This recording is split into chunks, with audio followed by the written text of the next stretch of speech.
What do you think is the best way to 100x your money? Can you still do it with Bitcoin, and what types of strategies can be deployed? I think the best way to get superior returns, 100x type returns, if you're an individual, would be you keep your day job, and so you maximize the cash flow you generate via whatever your profession is. You're responsible on your expenditures. You have to think, in the year 2045, I think a Bitcoin's worth $13 million.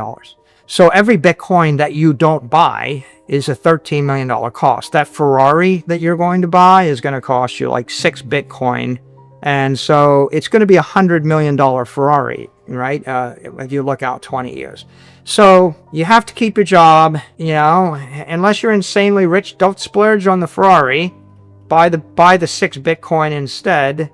And with the devaluation of fiat currencies and the unmanageable global debt, Bitcoin is becoming the best hope for financial independence for humanity. Michael Saylor, the executive chairman of MicroStrategy and one of the most outspoken supporters of Bitcoin, has issued that dire warning. For Saylor, Bitcoin is a lifeboat in a world when inflation, currency devaluation, and systemic risk are roiling the economy. He thinks that because of logic, scarcity, and relentless demand rather than hype, Bitcoin may someday reach $10 million per coin. Bitcoin grows stronger, and traditional money loses credibility with each bailout, rate drop, and political crisis. Bitcoin lacks boundaries, a printing press, and a central bank, in contrast to conventional money. According to Saylor, Bitcoin will be at the core of the global shift toward a digital monetary standard. If you're intrigued by bold predictions and deep financial insights, make sure to like this video, subscribe to the channel, and turn on notifications for more engaging content. Thank you for your support and enjoy the video. So you're clearly not worried about things that are happening will eventually resolve these global tensions, the tariffs, and it'll be smooth sailing for Bitcoin eventually. That's the read I get. Every single crisis recruits a new class of Bitcoin believers. There's just a delay in between the crisis and the Bitcoin rally. So, for example, in March, Bitcoin crashed with everything else down to like 4,000 or 4,500.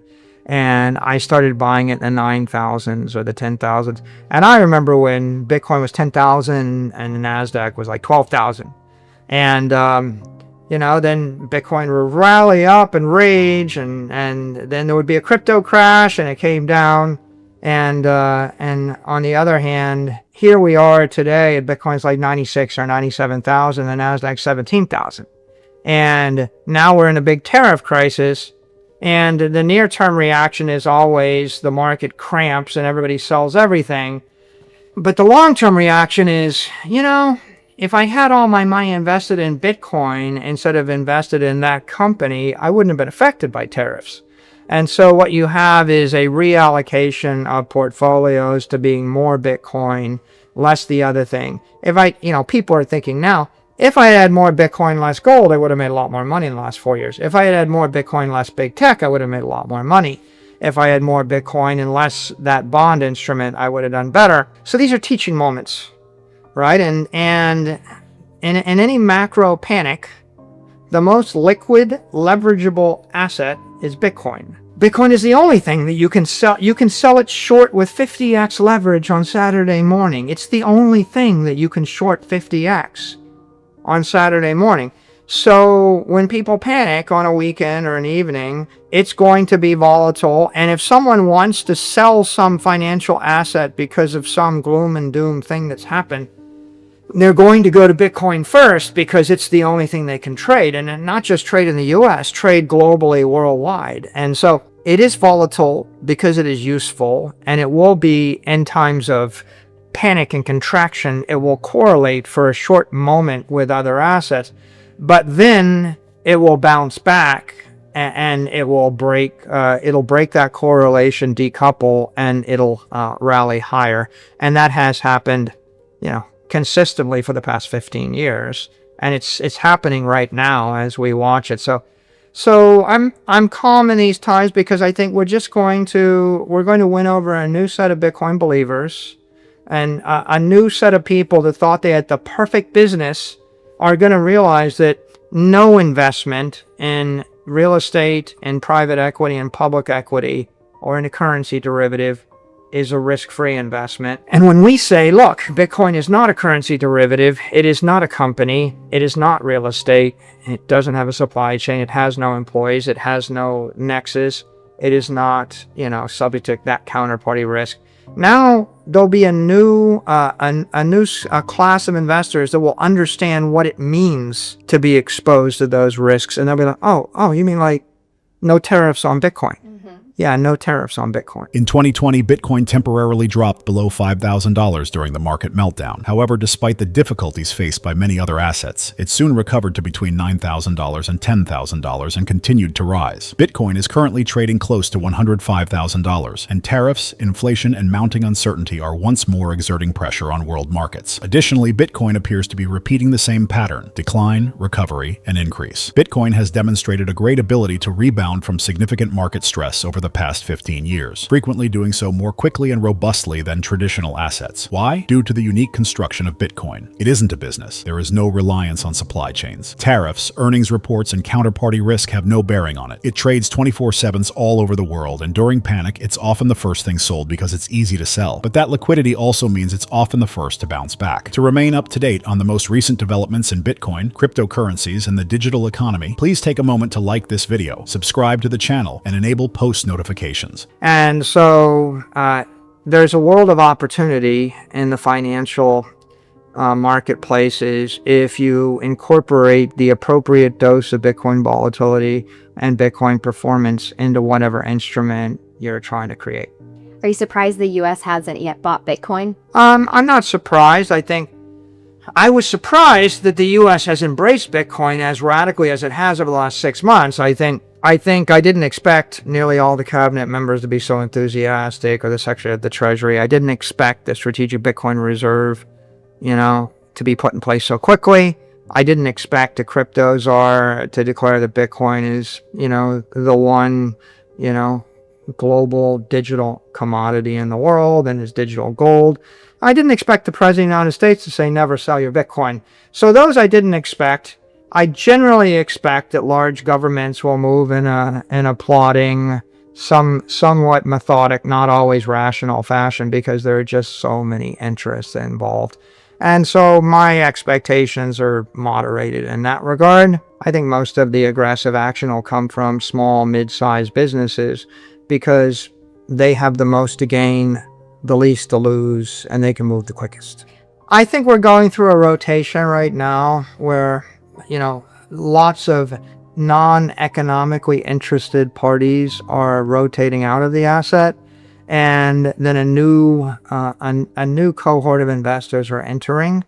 A lot of Bitcoin was, for whatever reason, left in the hands of governments, in the hands of lawyers, in the hands of bankruptcy trustees, like the FTX bankruptcy, and they kind of had to hold it for a year or 2 years as they're working through their process. And then when they saw this massive market rally, I think a lot of those trustees, they don't have a 10-year investor's mindset. They just thought, well, this is a good exit point to get liquidity. So I think people less committed to the long term have been taking this opportunity to exit the market. And I think a whole new class of investors are entering by way of the ETFs and by way of the Bitcoin Treasury companies. What do you think is the best way to 100x your money? Can you still do it with Bitcoin, and what types of strategies can be deployed? I think the best way to get superior returns, 100x type returns, if you're an individual, would be you keep your day job, and so you maximize the cash flow you generate via whatever your profession is. You're responsible on your expenditures. You have to think, in the year 2045, I think a Bitcoin's worth $13 million. So every Bitcoin that you don't buy is a $13 million cost. That Ferrari that you're going to buy is going to cost you like 6 Bitcoin. And so it's going to be $100 million Ferrari, right? If you look out 20 years. So you have to keep your job, unless you're insanely rich, don't splurge on the Ferrari. Buy the 6 Bitcoin instead. And with regard to leverage, the intelligent leverage for the individual is generally long-dated, mid-dated mortgage debt. So if I have any kind of property, if I have a house, I would put a long mortgage on it, a 10-year mortgage, a 15, a 20-year mortgage on it, especially a conforming loan, and then I would roll it into Bitcoin. Because Mortgage debt is not mark to market. It's against an asset which is fairly stable. Normally, the interest rates are somewhat subsidized by a Fannie Mae or a Freddie Mac program or a government program. So it's the cheapest form of permanent capital that someone can get. So, I give you what you shouldn't do. You shouldn't quit your job. You shouldn't splurge on sports cars you can't afford. Don't buy a yacht because it's obscenely expensive, and don't pay off your mortgages.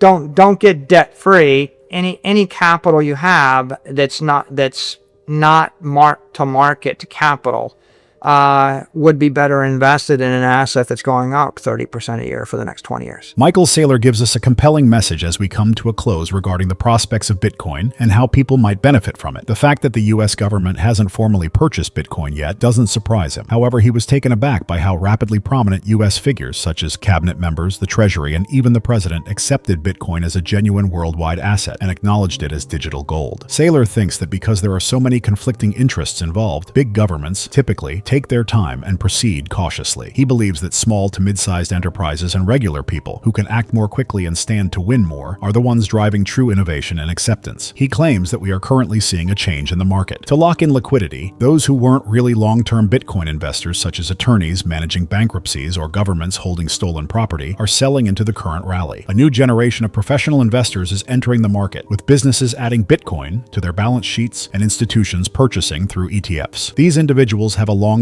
perspective. What tips does Saylor provide for people looking to increase their wealth? Avoid taking up dangerous transactions or quitting your work in an attempt to make quick cash. Maintain your employment, save heavily, live within your means, and regularly purchase Bitcoin instead. Long-term, consider that by 2045, Bitcoin will be valued at $13 million per coin. Remember to like this video, subscribe to the channel, and enable notifications if you thought his viewpoint was helpful so you don't miss any updates. We'd love to know what you think about the future of cryptocurrency markets, so please share your ideas in the comments section. We appreciate your time and hope to see you in the next video.